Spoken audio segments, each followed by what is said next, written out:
explain to the crew, the main departments, how we will approach this, how we will do this, how first it will happen in the story, and then how technically I wanted to approach this.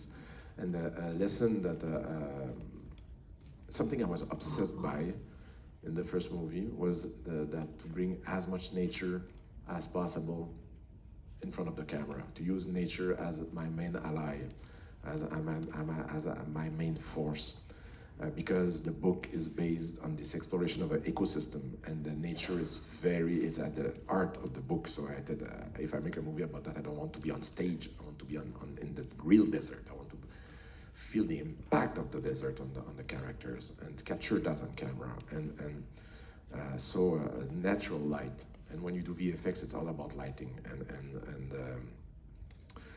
I knew that the worm riding sequence would need to happen under real sunlight, and to do so it will require tremendous amount of technology, and I wanted to shoot as much as possible on camera. Of course, bad joke, but worms don't exist. It's like it's not something that. So we had to figure out. We created a kind of platform for that was unbreakable. Each shot was tremendously complex to do. I mean,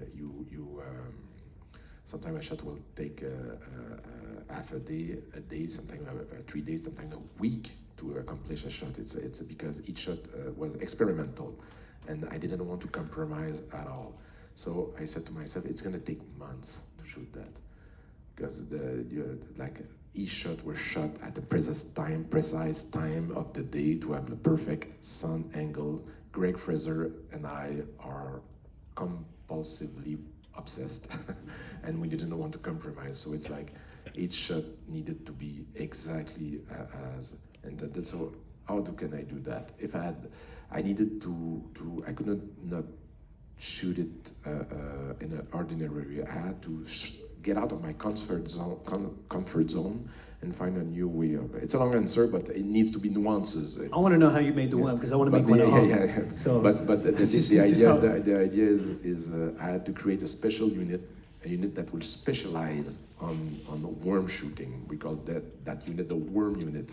So there was the main unit that I was directing, and there was the worm unit that was shooting a few 100 meters away from my unit. And this worm unit was dedicated exclusively to bring that sequence home. And the idea was that because regular unit, the pacing is pretty fast, pretty intense, but the worm unit, because of the pacing, very slower, allowed me to direct both units. But in order to do so, I needed someone on that unit that will be my ears, my eyes, and that will convey my direction, and that will help me to direct this unit. So those were very intense shots to do.